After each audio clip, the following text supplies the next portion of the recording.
kita fair-fairan aja ya, Dok. Iya, ya, aku ngerti, tapi aku tuh canggung ininya loh, Mail, karena aku orangnya nggak enakan gitu, Mail.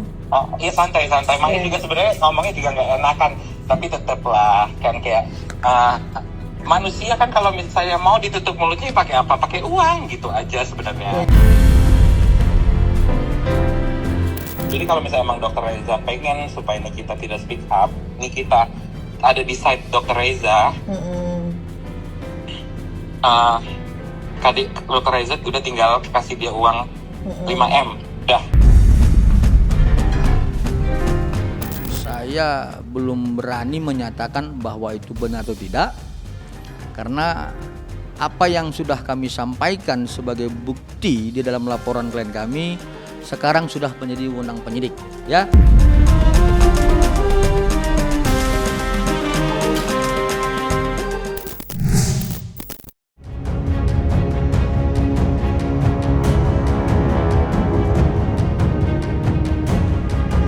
Lagi dan lagi, tersebar luas sebuah rekaman suara di tengah huru-hara dugaan adanya sindikat mafia skincare. Setelah sebelumnya tersebar luas sepotong rekaman yang menguak dugaan kecurangan sosok Ratu Flexing, yang terjadi kali ini justru sebaliknya. Ya, dalam rekaman yang baru tersebar, terdengar jelas suara seorang pria yang diduga Mail tengah berdialog dengan wanita yang disebut-sebut adalah Reza Gladys. Namun, yang paling mencolok perhatian dalam rekaman itu tercetus dengan jelas nilai uang berjumlah fantastis yang ramai dibicarakan. Lantas mungkinkah jika rekaman yang tersebar kini terbukti kebenarannya, Nikita Mirzani dan Mail akan langsung dijebloskan ke penjara usai menjalani pemeriksaan hari ini? Serta bagaimanakah pula Fitri Sahuteru menyikapi bocornya rekaman suara terkait kasus dugaan sindikat mafia skincare? Bukannya apa ya, kita itu pengen memberantas semua skincare yang benar-benar tidak boleh, atau yang abal-abal, yang tidak boleh diedarkan. Iya, aku setuju. Ya kan? Iya. Karena itu bisa merugikan semua. Iya, Nah, aku itu setuju. satu. Jadi gimana kalau misalnya ini kayak Nikita kemarin, kasus yang lain-lain itu udah pada terungkap, udah pada jadi tersangka loh. Gitu. Jadi Dokter Reza maunya gimana? Mau Nikita tetap speak up atau gimana? Ya jangan lah, Mail, aku pengennya baik-baik. Aku bingung, aku pengennya baik-baik, ya gimana, ya aku pengennya selesai lah, Mail. Iya, jadi gini Dok, kalau misalnya emang pengen biar buat Nikita tidak speak up, Ya. sebenarnya kalau misalnya untuk silaturahmi itu tidak, kalau ini ya Dok, kita fair-fairan aja ya Dok. Iya, ya, aku ngerti, tapi aku tuh canggung ininya loh, Mail, karena aku orangnya nggak enakan gitu, Mail. Oh, iya santai-santai. Mail juga sebenarnya ngomongnya juga nggak enakan, tapi tetep lah kan kayak manusia kan kalau misalnya mau ditutup mulutnya pakai apa? Pakai uang gitu aja sebenarnya. Iya, Gini, udah. jadi kalau misalnya emang Dokter Reza pengen Nikita untuk tidak speak up, bisa aja Dok, tapi nanti tinggal ini aja, kasih aja makanan gitu, istilahnya kan gitu. Soalnya kalau misalnya dia udah speak up terus Dok. Aku juga udah dibahas terus makanya. Nah ya kan, semua pada kena Dok, ini semua kena, jadi Iya. Ya udah, ya boleh, Mail, gimana ininya? Mail aturin aja, aku bingung. ya udah. Kalau kemarin sebenarnya kalau nyebut nominal nggak enak ya, takutnya gimana gitu. Tapi kalau misalnya tidak keberatan, Ya. Mail menyebutkan nominal, ya udah nggak apa-apa. Maksudnya kalau misalnya Mail nyebut nominal nggak apa-apa nggak? Ya nggak apa-apa, Mail.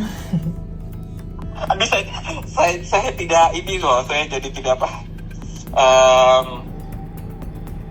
nggak enak sebenarnya ngomongin nominal sih kalau di telepon. Tapi kalau misalnya Dokter Oki lagi, Dokter Reza, itu namanya dokter semua. Jadi kalau misalnya emang Dokter Reza pengen supaya Nikita tidak speak up, Nikita ada di side Dokter Reza. Dokter Reza udah tinggal kasih dia uang 5M. Mulut dia tuh mahal Dok, gitu. Tapi kan Niki bisa maksudnya aku pengen baikan kan, aku udah dulu nggak pernah berantem sama Mail, sumpah aku sama siapa nggak pernah berantem, nggak pernah ribut, maksudnya aku kaget kenapa kayak gitu, aku malah nggak tahu menau apa-apa gitu Mail. Jadi iya santai iya jadi nominal yang tadi aku sebutin itu sih sebenarnya kalau misalnya soalnya mulut dia mahal agak doer kan. Baru aja mulai puasa, astagfirullah, banyak banget beredar voice record sindikat pemerasan ria. Mudah-mudahan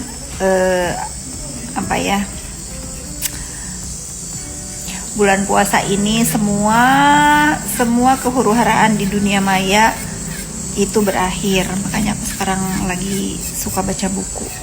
Ngeri lihat sosial media, bikin puasa batal nggak sih? Saya belum berani menyatakan bahwa itu benar atau tidak, karena apa yang sudah kami sampaikan sebagai bukti di dalam laporan klien kami sekarang sudah menjadi wewenang penyidik, ya. Tapi kami pastikan nanti di dalam persidangan, ya, peradilan, semua itu akan kita buka, ya, secara terang benderang, diperdengarkan dan diperlihatkan apakah memang rekaman yang sekarang sedang beredar benar seperti itu nantinya di persidangan. Seperti diketahui, pada hari ini Nikita Mirzani telah resmi dipanggil oleh penyidik Polda Metro Jaya untuk menjalani pemeriksaan perdana usai ditetapkan sebagai tersangka. Dan telah diketahui pula bahwa pada pemanggilan sebelumnya, Nikita Mirzani memutuskan untuk mangkir dan mengajukan penjadwalan ulang. Sebuah aksi mencolok yang sontak memancing kecewa dan rasa tidak suka terkhusus dari pihak kuasa hukum Reza Gladys yang hingga sampai saat ini masih tegas menyuarakan harapan agar Nikita bisa dijemput paksa.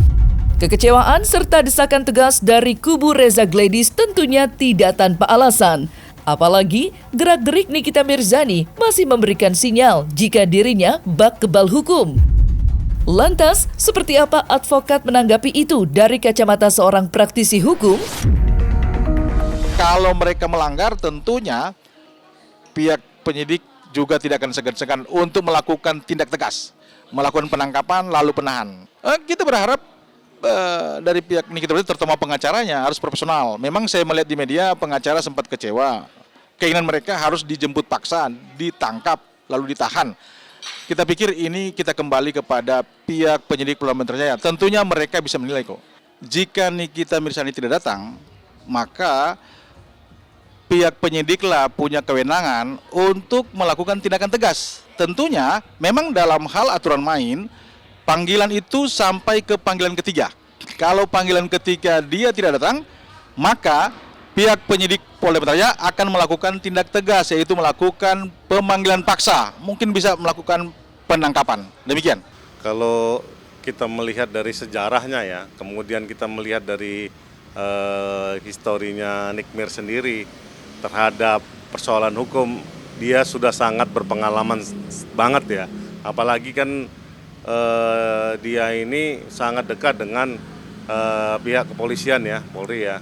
Teman-temannya banyak, pengacaranya juga banyak, terus teman gaulnya juga banyak. Artinya kan dia cukup mengerti implikasi hukumnya. Makanya ketika dia mencoba menggunakan haknya, yaitu menunda pemeriksaan sampai dia siap, ya kan, nah, itu merupakan salah satu langkah untuk dia mengatur pembelaan terhadap dirinya. Apakah ya di satu pihak dia itu mau menghadapinya dengan strategi melawan, atau dia strateginya kooperatif. Kita tahu bersama bahwa pihak Polda Metro Jaya telah menetapkan Nikita Mirzani sebagai tersangka.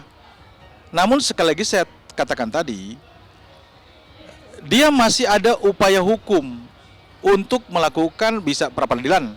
Kemudian kalaupun itu berlanjut, misalkan pihak penyidik melakukan pemeriksaan kemudian itu P21, maka berkas akan dilimpahkan ke jaksa penuntut umum. Tapi sekali lagi saya katakan, walaupun Nikita telah menjadi tersangka, dia wajib dinyatakan tidak bersalah sebelum ada putusan pengadilan.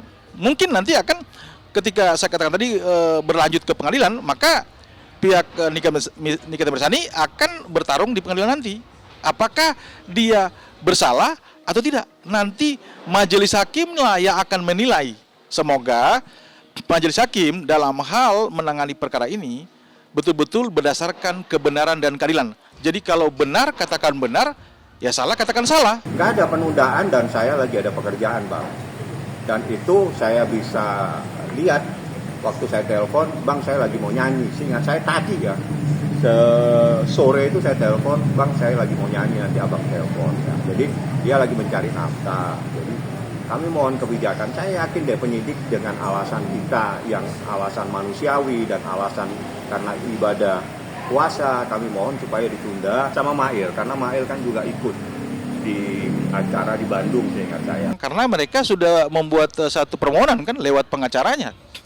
Wajib datang. Kalau memang nanti tidak datang, tentunya dia akan bisa dijemput paksa. Memang ada batas pemanggilan sampai panggilan ketiga. Kalau gue sih cuma mau bilang gini ya, misalkan ya kalian dipanggil sama gue gitu ya, sini mau duit nggak? Gitu. Abis lo ambil duitnya, terus lo diteriakin maling. Biasa aja, nggak shock lah biasa.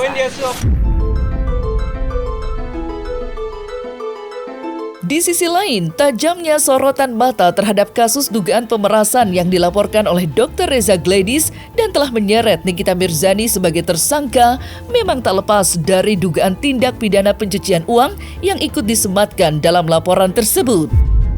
Sontak saja, sederet praktisi hukum ternama di tanah air pun ikut angkat bicara. Ada yang pro dan ada pula yang kontra. Namun yang pasti, semua memiliki pegangan yang sama, di mana pasal TPPU baru bisa disangkakan kepada Nikita bila mana dugaan pemerasan itu sudah dapat dibuktikan secara mutlak.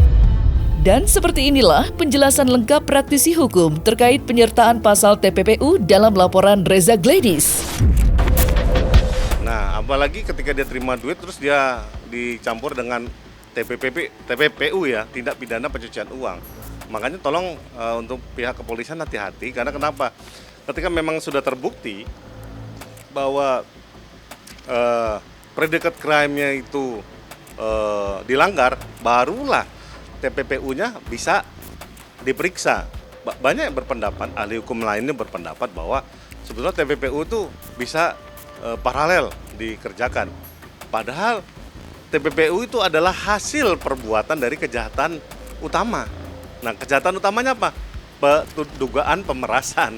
Kan itu. Nah, pemerasannya harus terbukti dulu. Nah, ketika terbukti, barulah TPPU-nya bisa dieksekusi. Sebenarnya kan saya kasih konstruksi pemahaman yang sederhana ya.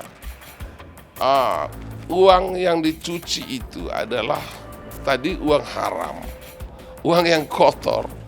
Lalu kemudian uang yang kotor tadi itu diwujudkan seolah-olah menjadi uang yang halal, kan seperti itu konstruksi cara pemahamannya. Nah, apakah pertanyaannya uang ini adalah kumpulan uang yang didapat dari uang korupsi atau uang kejahatan atau apa?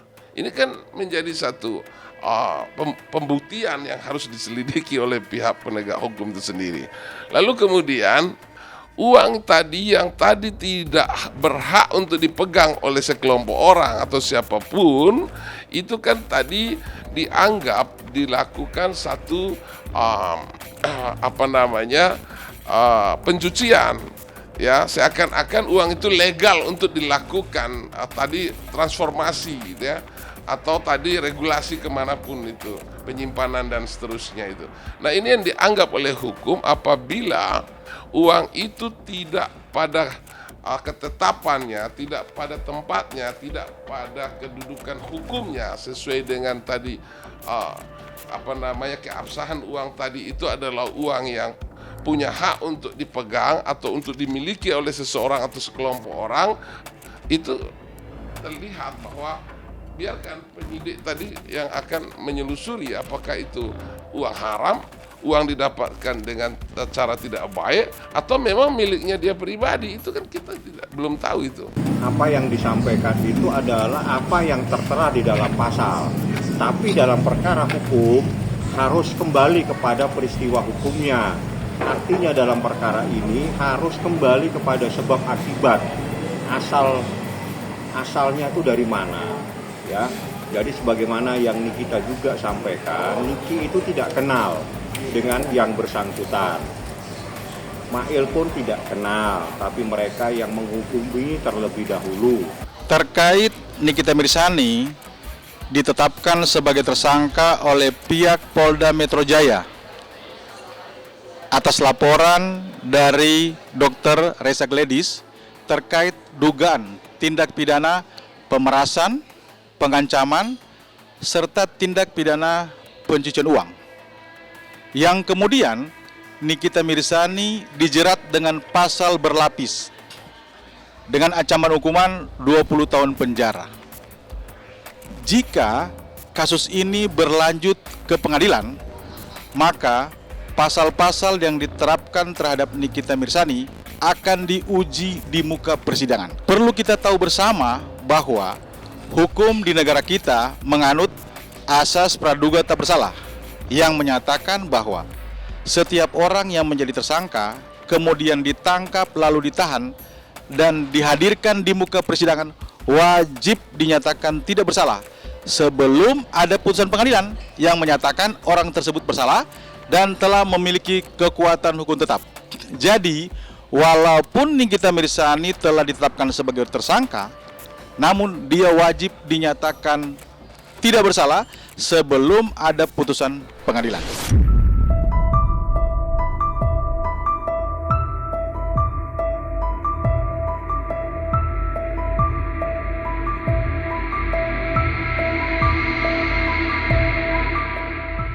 Nah, selesai sudah Cumi Lovers. Saksikan terus Cumi Camp In Depth, kabar lengkap, mendalam, dan akurat dari narasumber terpercaya. Dan jangan lupa untuk like, subscribe, dan juga share channel YouTube Cumi Cumi.